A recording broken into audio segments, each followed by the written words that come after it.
मरते वक्त शकुनी ने द्रौपदी से क्या कहा, सच सुनकर पांडव भी कांप उठे। जय श्री कृष्ण मित्रों, क्या आप जानते हैं महाभारत का सबसे चालाक खिलाड़ी शकुनी मरते समय अचानक द्रौपदी से मिलना क्यों चाहता था? उसने जो आखिरी सच बताया उसे सुनकर पांचों पांडव तक सन्न रह गए। यह रहस्य इतना गहरा है कि आज भी 99% लोग इससे अनजान हैं। अगर आप सच में महाभारत को जानते हैं तो आज जो आप सुनने वाले हैं वह आपकी पूरी सोच बदल देगा। हमने हमेशा शकुनी को एक खलनायक के रूप में देखा है, एक ऐसा व्यक्ति जिसने अपनी चालाकी, छल और कपट से पूरे कुरुवंश को विनाश की ओर धकेल दिया। लेकिन क्या कभी आपने सोचा है कि क्या सच में शकुनी केवल एक खलनायक था या फिर उसके पीछे छुपा था एक ऐसा दर्द, एक ऐसी कहानी जिसे आज तक दुनिया समझ ही नहीं पाई। कुरुक्षेत्र का वह भयानक युद्ध जिसमें लाखों योद्धाओं का रक्त बहा, भाई ने भाई को मारा, गुरु ने शिष्य पर अस्त्र उठाया। उस युद्ध की जड़ में अगर कोई एक व्यक्ति था तो वह था शकुनी। लेकिन कहानी यहीं खत्म नहीं होती। सोचिए, जब वही शकुनी जो जीवन भर अपने दिमाग और बदले की आग से खेलता रहा, जब वह अपने अंतिम क्षणों में था, मृत्यु के बिल्कुल करीब, तब उसके मन में क्या चल रहा होगा? क्या उसे अपने कर्मों पर पछतावा था? क्या वह अपने किए हुए पापों के लिए क्षमा मांगना चाहता था या फिर उसके पास कोई ऐसा रहस्य था जिसे वह दुनिया के सामने लाना चाहता था? और सबसे बड़ा सवाल, आखिर उसने अपने अंतिम समय में द्रौपदी से मिलने की इच्छा क्यों जताई? वही द्रौपदी जिसका अपमान इस पूरे युद्ध का सबसे बड़ा कारण बना। वही द्रौपदी जिसकी पीड़ा ने पांडवों के दिल में आग जलाई।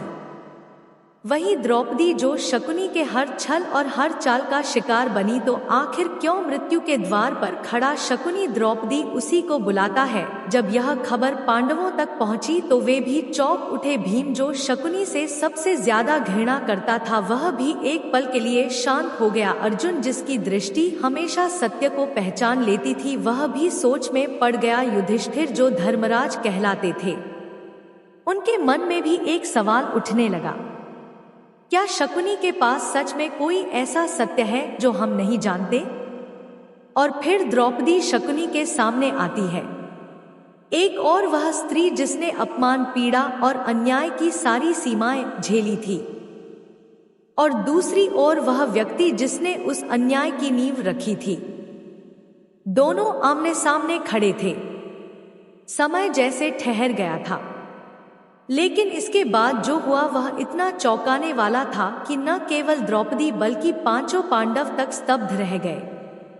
शकुनी ने अपने अंतिम शब्दों में जो कहा वह केवल एक स्वीकारोक्ति नहीं थी, वह एक ऐसा रहस्य था जो पूरी महाभारत की कहानी को एक नई दृष्टि से देखने पर मजबूर कर देता है। तो आइए आज हम उसी रहस्य को जानने की कोशिश करते हैं। आखिर मरते समय शकुनी ने द्रौपदी से ऐसा क्या कहा जिसे सुनकर पांचों पांडव भी सन्न रह गए? यह कथा केवल एक कहानी नहीं है, यह एक ऐसा सत्य है जो आपको यह समझाएगा कि कभी कभी जो हमें सबसे बड़ा खलनायक लगता है वही किसी बड़े उद्देश्य का एक अहम हिस्सा होता है। तो बिना समय गंवाए चलिए शुरू करते हैं यह रहस्यमयी और चौंकाने वाली कथा। लेकिन दर्शक बंधु, इस रहस्यमयी कथा को शुरू करने से पहले एक बहुत जरूरी बात जान लेना बेहद आवश्यक है। महाभारत केवल युद्ध की कहानी नहीं है, बल्कि यह कर्म, नियति और छुपे हुए सत्य का महासागर है। और जो कथा आप आज सुनने जा रहे हैं, अगर इसे बीच में छोड़ दिया तो यह सिर्फ अधूरा ज्ञान ही नहीं छोड़ेगी बल्कि आपके मन में कई सवाल और भ्रम भी पैदा कर देगी। क्योंकि यह कथा उस पल की है जब मृत्यु के द्वार पर खड़ा शकुनी अपने जीवन का सबसे बड़ा रहस्य उजागर करता है। यह केवल एक कहानी नहीं है, यह उस सत्य का उद्घाटन है जो यह दिखाता है कि खलनायक भी कभी कभी किसी बड़ी योजना का हिस्सा होता है। और अगर आपने इस कथा को अंत तक ध्यान से सुना तो हो सकता है आपका नजरिया बदल जाए धर्म, अधर्म और कर्म के प्रति। इसलिए आपसे विनम्र निवेदन है कि इस वीडियो को अंत तक अवश्य देखें, क्योंकि संभव है कि इस कथा का एक छोटा सा रहस्य आपके जीवन की सोच को हमेशा के लिए बदल दे। यदि आपको ऐसी अनसुनी, रहस्यमयी और ज्ञानवर्धक कथाएं पसंद आती हैं, तो इस वीडियो को लाइक करें और अपने दोस्तों व परिवार के साथ अवश्य साझा करें, ताकि यह अमूल्य ज्ञान अधिक से अधिक लोगों तक पहुंच सके। तो आइए बिना किसी विलंब के आरंभ करते हैं यह अद्भुत और रहस्यमय कथा। आखिर मरते समय शकुनी ने द्रौपदी से ऐसा क्या कहा जिसे सुनकर पांचों पांडव सन्न रह गए। कुरुक्षेत्र का युद्ध अपने अंतिम चरण में पहुंच चुका था। चारों ओर धूल, रक्त और टूटे हुए रथों का दृश्य ऐसा था मानो स्वयं पृथ्वी भी इस विनाश से कराह रही हो। सूर्य अस्त होने को था और उसी के साथ कई महान योद्धाओं का जीवन भी समाप्त हो चुका था। लेकिन इस युद्ध में एक ऐसा व्यक्ति था जिसे लोग इस विनाश का सबसे बड़ा कारण मानते थे, शकुनी। उसकी चालाकी, उसकी योजनाएं और उसका बदला, यही सब इस महायुद्ध की जड़ थे। शकुनी जो कभी गांधार का राजकुमार था, आज जमीन पर पड़ा हुआ था, घायल, कमजोर और मृत्यु के बिल्कुल करीब। भीम के गधा प्रहार ने उसके शरीर को तोड़ दिया था, लेकिन उसकी आंखों में अब भी एक अजीब सी चमक थी। वह चमक ना तो डर की थी और ना ही पछतावे की, बल्कि जैसे कोई अधूरा काम पूरा करने की बेचैनी हो। आसपास खड़े सैनिक उसे घृणा और क्रोध की नजरों से देख रहे थे, क्योंकि उनके लिए वह सिर्फ एक कपटी और विनाश का कारण था। तभी शकुनी ने बड़ी मुश्किल से अपनी आंखें खोली और धीमी आवाज में कहा, मुझे द्रौपदी से मिलना है। उसकी आवाज इतनी धीमी थी कि पहले तो किसी को विश्वास ही नहीं हुआ कि उसने क्या कहा। लेकिन जब यह बात पांडवों तक पहुंची तो सब एक पल के लिए सन्न रह गए। द्रौपदी, वही जिसके अपमान ने इस युद्ध को जन्म दिया, उसी से मिलना चाहता है शकुनी। वह भी अपने अंतिम क्षणों में। भीम का क्रोध तुरंत भड़क उठा। उसने कहा, यह वही दुष्ट है जिसने द्रौपदी के चीरहरण की नींव रखी थी और आज उसी से मिलना चाहता है। इसे कोई अधिकार नहीं है। लेकिन युधिष्ठिर जो धर्म के मार्ग पर चलते थे, शांत रहे। उन्होंने गंभीर स्वर में कहा, मृत्यु के समय व्यक्ति अक्सर सत्य बोलता है। हो सकता है शकुनी के पास कोई ऐसा रहस्य हो जो अब तक हमसे छुपा रहा हो। अर्जुन भी सोच में पड़ गए। उन्हें लगा कि इस अनुरोध के पीछे जरूर कोई गहरी बात है। जब यह संदेश द्रौपदी तक पहुंचा तो उसके मन में भावनाओं का तूफान उठ खड़ा हुआ।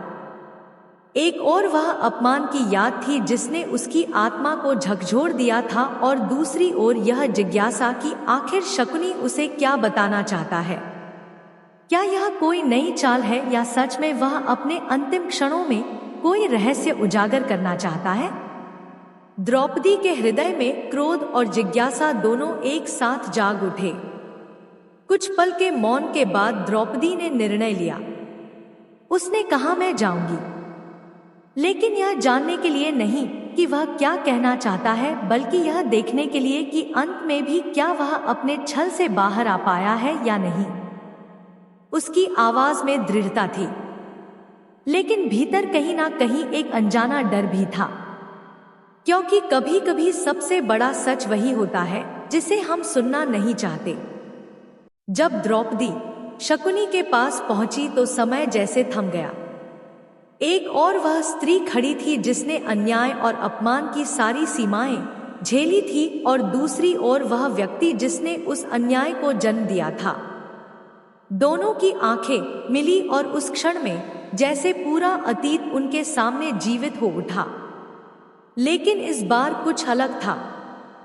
शकुनी की आंखों में वह कपट नहीं था, बल्कि एक गहरी थकान और एक अनकहा सत्य छुपा हुआ था। शकुनी ने धीरे से मुस्कुराने की कोशिश की और कहा, द्रौपदी, मैं जानता हूँ कि तुम मुझसे घृणा करती हो और यह घृणा सही भी है, लेकिन आज मैं तुमसे कुछ ऐसा कहना चाहता हूँ जो शायद तुम्हारी सोच बदल दे। द्रौपदी ने कठोर स्वर में उत्तर दिया, मेरी सोच बदलने की शक्ति तुम में नहीं है। शकुनी, तुमने जो किया वह कभी क्षमा योग्य नहीं है। शकुनी ने आंखें बंद की जैसे वह अपने अतीत के हर पल को याद कर रहा हो। फिर उसने धीरे धीरे कहा, तुम जो देखती हो वह केवल कहानी का एक हिस्सा है, लेकिन हर कहानी के पीछे एक और कहानी होती है जिसे बहुत कम लोग समझ पाते हैं। उसके शब्दों में अब वह चालाकी नहीं थी बल्कि एक गहरी सच्चाई का भार था। द्रौपदी के मन में एक अजीब सी बेचैनी होने लगी।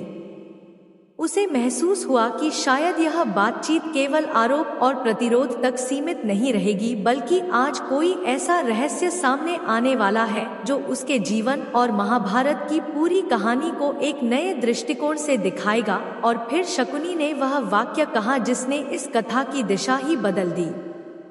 द्रौपदी, क्या तुम सच जानना चाहती हो कि इस युद्ध का असली कारण क्या था? शकुनी का यह प्रश्न सुनकर द्रौपदी कुछ क्षणों के लिए मौन रह गई। उसके भीतर जैसे कई भावनाएं एक साथ टकरा रही थी, क्रोध, पीड़ा और एक गहरी जिज्ञासा। उसने दृढ़ स्वर में कहा, मुझे किसी छल की कहानी नहीं सुननी। अगर सच कहना है तो स्पष्ट कहो। शकुनी ने धीरे से आंखें खोली और उसकी ओर देखा। उस दृष्टि में अब कोई चालाकी नहीं थी, बल्कि एक थका हुआ सत्य था जो वर्षों से भीतर दबा हुआ था और अब बाहर आना चाहता था।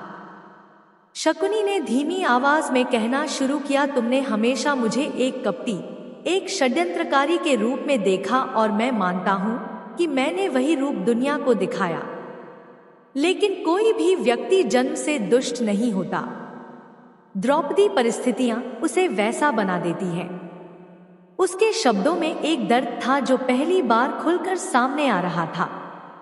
द्रौपदी ने ध्यान से उसकी ओर देखा, मानो वह उसके हर शब्द के पीछे छुपे अर्थ को समझने की कोशिश कर रही हो।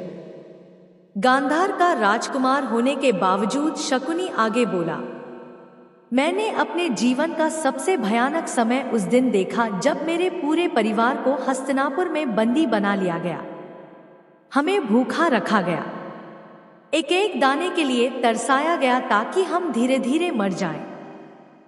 उसकी आवाज कांपने लगी थी, लेकिन वह रुका नहीं।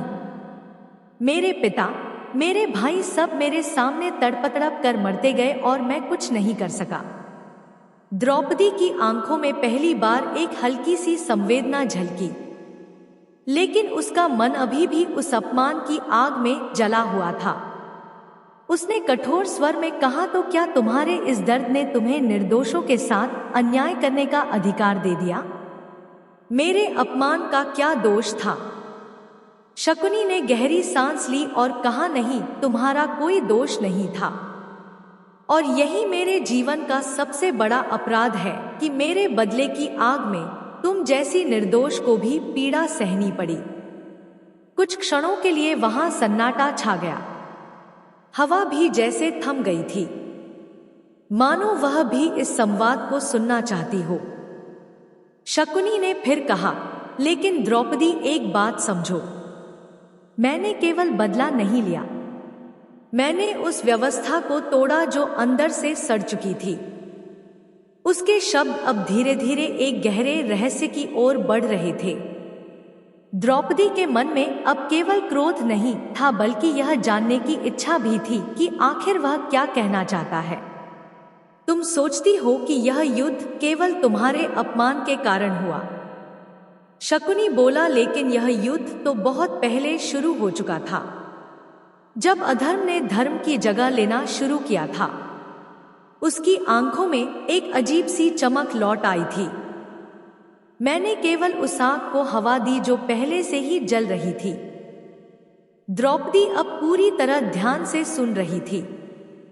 उसे महसूस हो रहा था कि शकुनी के शब्दों में कोई गहरा अर्थ छुपा है जो केवल व्यक्तिगत बदले से कहीं बड़ा है। उसने धीमे स्वर में पूछा, तो तुम कहना क्या चाहते हो? शकुनी ने हल्की सी मुस्कान के साथ उत्तर दिया, मैं यह कहना चाहता हूँ कि इस महाभारत के युद्ध में जो कुछ भी हुआ वह केवल मेरे कारण नहीं था, बल्कि यह सब एक बड़ी योजना का हिस्सा था। यह सुनते ही द्रौपदी के मन में एक झटका सा लगा। क्या सच में यह सब किसी योजना का हिस्सा था? क्या शकुनी केवल एक माध्यम था? यह विचार ही उसके लिए असंभव था। लेकिन शकुनी के शब्दों में जो गहराई थी, उसने उसे सोचने पर मजबूर कर दिया। शकुनी के इस वाक्य ने जैसे समय को थाम लिया। द्रौपदी की आंखों में आश्चर्य और असमंजस स्पष्ट दिखाई देने लगा। उसने तुरंत पूछा, किसका हाथ? साफ साफ कहो शकुनी, अब भी पहेलियां क्यों बुझा रहे हो? उसकी आवाज में अब केवल क्रोध नहीं था, बल्कि एक गहरी बेचैनी भी थी, क्योंकि उसे महसूस हो रहा था कि वह किसी ऐसे सत्य के करीब पहुंच चुकी है जो अब तक उससे छुपा रहा था। शकुनी ने धीमे से आकाश की ओर देखा, मानो वह किसी अदृश्य शक्ति को याद कर रहा हो। फिर बोला, इस सृष्टि में कुछ भी बिना कारण नहीं होता द्रौपदी, और कुछ घटनाएं ऐसी होती हैं जिन्हें मनुष्य अपने कर्म समझता है, लेकिन वास्तव में वे नियति का हिस्सा होती हैं। उसकी सांसें अब भारी हो रही थी, लेकिन उसकी आवाज में एक अजीब सी स्पष्टता आ चुकी थी। मैंने जो कुछ भी किया वह मेरे भीतर के बदले से शुरू हुआ था, लेकिन धीरे धीरे मुझे समझ आने लगा कि मैं केवल एक माध्यम हूं। द्रौपदी अब पूरी तरह शांत होकर उसकी बात सुन रही थी। शकुनी ने आगे कहा, तुम्हारा चीर हरण वह केवल एक घटना नहीं थी, वह क्षण था जहां से धर्म और अधर्म की अंतिम लड़ाई शुरू होनी थी।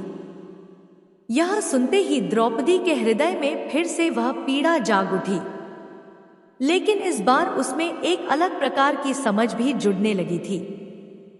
तुम्हें लगता है कि वह सब केवल अपमान था, शकुनी बोला, लेकिन वही घटना थी जिसने पूरे संसार को यह दिखाया कि अधर्म अपनी सीमा पार कर चुका है। उसकी आंखों में अब पश्चाताप भी था और एक अजीब सी शांति भी। अगर वह घटना ना होती तो शायद पांडव कभी उस अन्याय के खिलाफ खड़े नहीं होते और अधर्म धीरे धीरे पूरे आर्यावर्त को निगल जाता। द्रौपदी ने गहरी सांस ली। यह विचार उसके लिए असहज था, लेकिन उसमें कुछ सच्चाई भी महसूस हो रही थी। उसने धीमे स्वर में कहा, तो तुम यह कहना चाहते हो कि जो कुछ भी हुआ वह जरूरी था? शकुनी ने सिर हिलाया और कहा, जरूरी नहीं, लेकिन अनिवार्य था। उसने आगे कहा, द्रौपदी, हर युग में एक समय आता है जब अधर्म अपनी चरम सीमा पर पहुंच जाता है और तब उसे समाप्त करने के लिए कुछ घटनाएं घटती हैं। कुछ लोग सामने आते हैं। वह कुछ क्षण रुका, फिर बोला, और कुछ लोग खलनायक बन जाते हैं ताकि धर्म की जीत सुनिश्चित हो सके। यह सुनकर द्रौपदी के मन में एक गहरा कंपन हुआ। क्या सच में शकुनी खुद को एक खलनायक के रूप में स्वीकार कर रहा था, केवल इसलिए कि धर्म की स्थापना हो सके?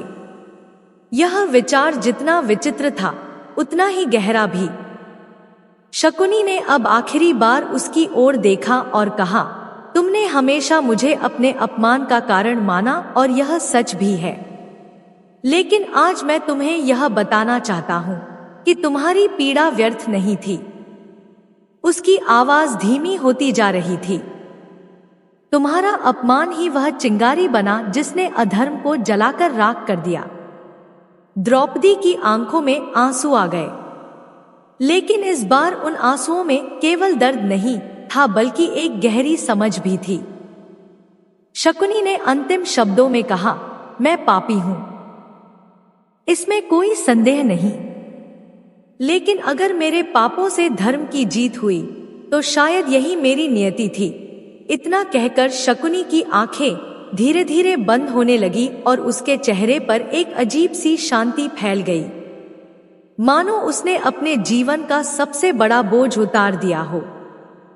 शकुनी की अंतिम सांसों के साथ जैसे एक युग का अंत हो गया। उसके शब्द हवा में गूंजते रह गए और द्रौपदी कुछ क्षणों तक वहीं स्थिर खड़ी रही। उसके मन में तूफान उठ रहा था, क्रोध, पीड़ा, करुणा और एक नया सत्य जो धीरे धीरे उसके भीतर जगह बना रहा था। यह वही शकुनी था जिससे वह जीवन भर घृणा करती रही, लेकिन आज उसके अंतिम शब्दों ने उसकी सोच को कहीं ना कहीं बदल दिया था। जब द्रौपदी वहां से लौटी तो पांचों पांडव उसकी ओर देखने लगे। उनके चेहरों पर जिज्ञासा साफ झलक रही थी। भीम, जो अभी तक क्रोध से भरा हुआ था, उसने भी गंभीर स्वर में पूछा, क्या कहा उस कपटी ने? द्रौपदी कुछ क्षण मौन रही, फिर धीमे स्वर में बोली, उसने जो कहा वह केवल उसके लिए नहीं, हम सबके लिए एक सत्य है। उसकी आवाज में अब पहले जैसी कठोरता नहीं थी, बल्कि एक गहरी समझ और शांति थी। युधिष्ठिर ने ध्यान से उसकी बात सुनी और पूछा, कैसा सत्य? द्रौपदी ने धीरे धीरे शकुनी के शब्द दोहराए कि कैसे वह खुद को केवल एक माध्यम मानता था, एक ऐसा पात्र जिसने अधर्म को उजागर करने में भूमिका निभाई। यह सुनकर सभी पांडव एक पल के लिए स्तब्ध रह गए। अर्जुन ने गहरी सांस लेते हुए कहा, तो क्या हम इतने वर्षों से केवल एक ही पक्ष को देखते रहे? भीम, जो हमेशा सीधा और स्पष्ट सोचता था, पहली बार चुप हो गया। उसके मन में भी यह विचार घूमने लगा कि शायद हर व्यक्ति उतना सरल नहीं होता जितना हम उसे समझते हैं। नकुल और सहदेव भी गहरे विचार में डूब गए। उस क्षण सभी को यह एहसास हुआ कि जीवन में केवल सही और गलत का सीधा विभाजन नहीं होता, बल्कि कई बार सत्य के कई पहलू होते हैं। द्रौपदी ने आगे कहा, शकुनी ने अपने अपराधों को स्वीकार किया, लेकिन उसने यह भी बताया कि कभी कभी व्यक्ति अपने कर्मों का स्वामी नहीं, बल्कि परिस्थितियों और नियति का हिस्सा बन जाता है। उसकी आंखों में अब आंसू नहीं थे, बल्कि एक स्थिरता थी।